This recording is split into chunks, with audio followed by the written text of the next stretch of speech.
Hi friends, കല്ലൂസ് സൈഡിലേക്ക് എല്ലാവർക്കും സ്വാഗതം. നമ്മളിന്ന് ഞായറാഴ്ചയായിട്ട് രാവിലെ പൂരിയാണ് ഉണ്ടാക്കുന്നത്. പൂരിയും കടലക്കറിയാണ് നമ്മൾ സ്പെഷ്യലായിട്ട് ഇന്ന് ചെയ്യുന്നത്. ഇന്നും ഉച്ചത്തേക്ക് വേണ്ടി കുറച്ച് വെള്ളം നമ്മൾ ചൂടാക്കാൻ വയ്ക്കുകയാണ്. നമ്മൾ പച്ചരി ഇട്ട് വറ്റിക്കാമെന്ന് വിചാരിക്കുന്നു. എന്നും ചോറല്ലേ കഴിക്കണത്, അതുകൊണ്ട് നമ്മൾ ഞായറാഴ്ച ആകുമ്പോഴേ എന്തെങ്കിലും മാറ്റി മാറ്റി ചെയ്യാറുണ്ട്. വെള്ളം ചൂടാവുന്ന സമയത്ത് നമുക്ക് കാപ്പിക്ക് ആവശ്യമുള്ള സാധനങ്ങൾ ചെയ്യാൻ നോക്കാം. നമുക്ക് പൂരി പരത്തിയെടുക്കാം. ടൈലൊക്കെ നല്ലപോലെ കഴുകി വൃത്തിയാക്കി തുടച്ചതിന് ശേഷമാണ് നമ്മൾ അതിലിട്ട് പരത്തിയെടുക്കുന്നത്. ടൈലിട്ട് പരത്തുമ്പോൾ പെട്ടെന്ന് ചെയ്യാൻ സാധിക്കും, അതുകൊണ്ടാണ് ടൈലിൽ തന്നെ വെച്ച് പരത്തുന്നത്. ഇതുപോലെ നമുക്ക് എല്ലാ പൂരിക്ക് നമ്മൾ പിടിച്ച് വെച്ചിരിക്കുന്ന ഈ ബോളെല്ലാം ഇതുപോലെ പരത്തി വയ്ക്കാം. എല്ലാം പരത്തി കഴിഞ്ഞു. അപ്പോഴത്തേക്ക് നമ്മൾ വെള്ളം ചൂടായിട്ടുണ്ട്. അതിന് വേണ്ടി നമ്മൾ പച്ച അരിയാണ് ഉപയോഗിക്കുന്നത്. റേഷൻ കടയിൽ നിന്ന് വാങ്ങിയ അരിയായിരുന്നു. നമ്മൾ അരി 5-6 വെള്ളം കഴുകി നീറ്റാക്കി എടുത്തിട്ടുണ്ട്. വെള്ളം ചൂടായതുകൊണ്ട് നമുക്കിനി അതിലോട്ട് ഇട്ട് കൊടുക്കാം.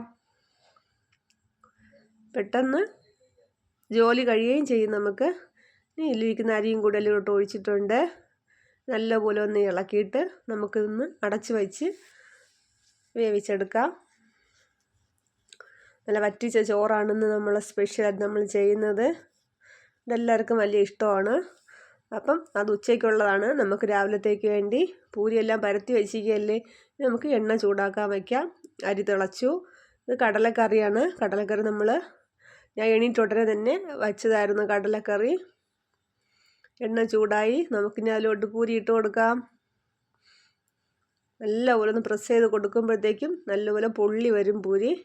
കേശുവിന് പ്ലേറ്റിൽ ഇങ്ങനെ വെച്ച് കൊടുക്കുന്നതാണ് കേശുവിന് ഇഷ്ടം. എല്ലാം മൊരിഞ്ഞ് വന്നിട്ടുണ്ട്. നമുക്കിന്ന് രാവിലെ പൂരിയാണ് കാപ്പി, അതുകൊണ്ട് അത് നമ്മൾ ചൂടായിട്ടാണ് ചെയ്യുന്നത്.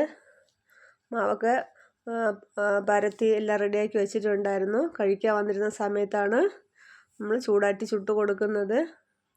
അപ്പോഴത്തേക്കും നമ്മളെ ചോറായി കഴിഞ്ഞു. തിളച്ച് ഒരു 10 സെക്കൻഡ് കഴിയുമ്പോഴത്തേനും നല്ല വറ്റിച്ച പച്ചരി ചോറ് തയ്യാറായിട്ടുണ്ട്.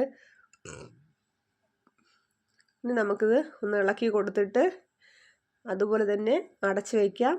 തീ ഓഫ് ചെയ്ത് വയ്ക്കാം. ആവിയിലിരുന്ന് ബാക്കി സെറ്റായിക്കൊള്ളും. അപ്പോൾ അതിനുവേണ്ടി നമ്മൾ ചമ്മന്തി അരയ്ക്കാൻ വേണ്ടി എടുത്ത് തേങ്ങതിരി വെച്ചിട്ടുണ്ട്. ഇങ്ങനെ കേശുവും കുഞ്ഞാറ്റയും കൂടെ കാര്യം പറഞ്ഞിരിക്കുകയാണ്. രാവിലെ കുറേ തുണിയൊക്കെ കഴുകിയിട്ടു, മുറ്റമൊക്കെ തൂത്തുവാരി. അങ്ങനെ ഇതൊക്കെ കഴിഞ്ഞിട്ട് ഞാൻ കഴിക്കാൻ വേണ്ടി പുറത്ത് വന്നിരിക്കുകയാണ്. എനിക്കിങ്ങനെ പുറത്തോട്ട് ഇരുന്ന് കഴിക്കാനാണ് താല്പര്യം. എന്നും അകത്തല്ലേ നമ്മളിരുന്ന് കഴിക്കുന്നത്. അപ്പോൾ ഞായറാഴ്ച ഒരു ദിവസമാണ് ഞാനിങ്ങനെ പുറത്തോട്ടൊക്കെ ഇരുന്ന് സിറ്റ് ഔട്ടിലിരുന്ന് അങ്ങനെ എല്ലായിടവും നോക്കി ആഹാരം കഴിക്കുന്നത്. അങ്ങനെ ഉച്ചയ്ക്കുള്ള കഴിക്കൊക്കെയാണ് കല്യാണി നടത്തുന്നത്.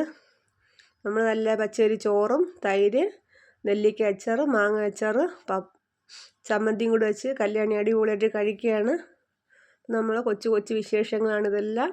നമ്മളെ ഈ വീഡിയോ ഇഷ്ടമായെങ്കിൽ നിങ്ങളെല്ലാവരും ലൈക്ക് ചെയ്യണം, ഷെയർ ചെയ്യുക, സപ്പോർട്ട് ചെയ്യുക, സബ്സ്ക്രൈബ് ചെയ്യുക.